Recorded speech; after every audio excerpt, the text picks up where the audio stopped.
नहीं चालणार, महागाई भ्रष्टाचार नहीं चालणार, नहीं चालणार, नहीं चालणार. स्वच्छ करा, स्वच्छ करा, स्वच्छ करा. अच्छे दिन कोणाचे, पुरे दिन कोणाचे, 48 मृत्यू झाले होते आणि हे मृत्यू सरकारी अनास्थेमुळे झालेले होते. आपण रस्त्यावर चालताना सुद्धा आपल्याला ही चिंता सतत भेडसावत असते की बाबा रे, उद्याच्या 2 वेळच्या जेवणाचं काय, मुलांच्या शिक्षणाचं काय आणि या वाढत्या महागाईचं भाव 100वर गेले. गॅस सिलेंडरचे भाव हजारांवर गेले. तरी पण जेव्हा हेच रस्त्यावर बसून महागाई कमी करा, गॅस सिलेंडरचे भाव कमी करा म्हणून आंदोलन करत होते, जिंदात वापरतात त्या सर्व वस्तू महाग झालेल्या असताना आज मोठे नारे दिलेले मोदी सरकार की भ्रष्टाचार मुक्त भारत, नोटबंदी करून कायद्यान वापस आणणारे मोदी सरकार आता काही बोलत नाहीये. जेव्हा नोटबंदी, जीएसटी सामान्य माणसाचं कंबरड मोडलं, अजूनही जी सामान्य जनमानस साथींनो, भगतसिंग जनअधिकार यात्रा जेव्हा आम्ही म्हणतोय देशात महागाई वाढली आहे, बोलत नाही आहोत. आज देशात 45 वर्षातील सर्वाधिक मोठी बेरोजगारी आहे. आज शिकून सवरून सुद्धा लोकांना नोकऱ्या मिळत नाहीये. पक्का रोजगार तर नावाला सुद्धा उरला नाहीये. आणि ज्या वेगाने मोदी सरकारने सर्व सरकारी संस्थांना खासगीकरणाच्या ताब्यात देण्याचा जिंदाबाद जिंदाबाद जिंदाबाद जिंदाबाद जिंदाबाद. हिंदू मुस्लिम शीख ईसाई, हिंदू मुस्लिम शीख ईसाई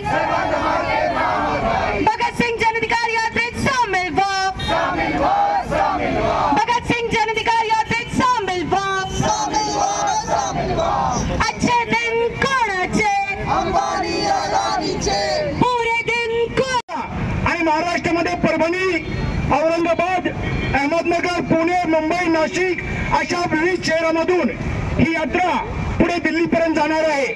मित्रांनो, भगतसिंग जनअधिकार यात्रेसंदर्भाने आपली सविस्तर भूमिका मांडण्यासाठी मी या ठिकाणी डॉक्टर पूजा यांना पदयात्रेची, भगतसिंग जनअधिकार पदयात्रेची भूमिका मांडण्यासाठी मी या ठिकाणी डॉक्टर पूजा यांना या ठिकाणी आमंत्रित करतो.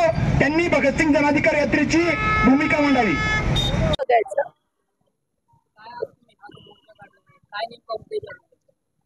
आज देशातली परिस्थिती इतकी गंभीर आहे. लोकांना शिक्षण करून पण नोकऱ्या नाहीये, शिक्षणाच्या समान संधी नाहीयेत. गरिबांची जी मुलं आहेत त्यांना डॉक्टर, इंजिनियर आणि डबल ग्रॅज्युएट होण्यासारखी म्हणजे सामान्य डिग्री घेण्याची पण स्वप्न बघता नाहीयेत. आणि दुसरीकडे श्रीमंतांची मुलं आहेत त्यांना प्रत्येक उत्तम म्हणजे जगातलं सर्वोत्तम प्रकारचं शिक्षण घेण्याच्या संधी उपलब्ध आहेत. आज रोजगार नाहीये लोकांना. प्रत्येक म्हणजे 45 वर्षांमध्ये सर्वाधिक बेरोजगारीचा दर आज भारतात आहे. लोकांना नोकऱ्या नाहीये. 10-10, 15-15 तास खटून सुद्धा 10-12 हजारावर काम करायला लागत आहे. आणि एकीकडे महागाई तर प्रचंड वाढते, पण दुसरीकडे पगार वाढत नाहीये लोकांचं जे वेतन आहे ते तितकंच आहे. त्यानंतर आपण बघतो की लोकांनी, जनतेने महागाई विरोधात बोलू नये. म्हणजे आज गॅस सिलेंडरची किंमत कधी आपण हजारावर बघितली नव्हती. जेव्हा 450 रुपयाचं सिलेंडर होतं तेव्हा भाजपाचे जे नेते होते ते रस्त्यांवर सिलेंडर घेऊन बसत होते आणि महागाई विरोधात आंदोलन करत होते. पण आज आपण बघतो की सिलेंडर हजारावर गेले, पण मोदी सरकार कुठे काहीच बोलत नाहीये. मोदी सरकारने भ्रष्टाचाराविरोधात नारे दिले, सांगितले की भ्रष्टाचार मुक्त भारत करू. पण आज सगळ्या मोठमोठ्या भ्रष्टाचारी नेत्यांना ते त्यांच्या पार्टीत स्थान देतात आणि त्यांच्या पार्टीत गेल्यानंतर सगळे भ्रष्टाचारी नेते जणू काही साफ होतात. आणि जे सगळे वादे केले होते मोदी सरकारने, 2 करोड रोजगार देण्याचा वादा केला होता, तर नोकऱ्या देणं तर दूरच, पण आज निर्लज्जपणे सरकार असं म्हणतं की तुम्ही पकोडे तळा, भज्या तळा, तर तो सुद्धा स्वयंरोजगार मानण्यात येईल.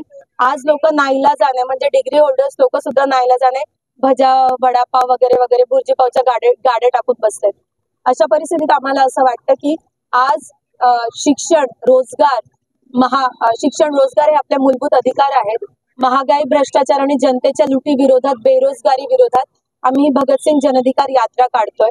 10 डिसेंबर पासून ही यात्रा आम्ही कर्नाटक बँगलोर मधून सुरू केली आणि पुढे 3 मार्च पर्यंत दिल्लीला ही यात्रा, दिल्लीच्या रामलीला मैदानावर या यात्रेचं समापन होणार आहे. तर आम्ही वेगवेगळ्या शहरांमध्ये, वेगवेगळ्या राज्यांमध्ये हाच संदेश घेऊन जातोय. जसं यात्रेचं नाव आहे भगतसिंग जनअधिकार यात्रा, तर शहीद आझम भगतसिंग यांचा जो संदेश होता, जनतेच्या एकजुटीचा संदेश, की जाती धर्माचे झगडे सोडा आणि खऱ्या लढाईशी नाते जोडा. आज जनतेने त्यांचे खरे मुद्दे, महागाई, भ्रष्टाचार, रोजगार हे खरे मुद्दे, पोटा पाण्याचे प्रश्न उचलू नये म्हणून सत्तेत बसलेले लोक आज लोकांना आपापसात जाती धर्माच्या नावावर विभागतायत. म्हणूनच आम्ही शहीद आझम भगतसिंग आणि इतर क्रांतिकारकांचा एकोप्याचा, एकजुटीचा संदेश लोकांपर्यंत घेऊन जातोय आणि आमचा हा ठामपणे विश्वास आहे की जनतेच्या एकजुटीच्या ताकदीवर जनतेला तिचे स्वतःचे हक्क, अधिकार मिळू शकतात.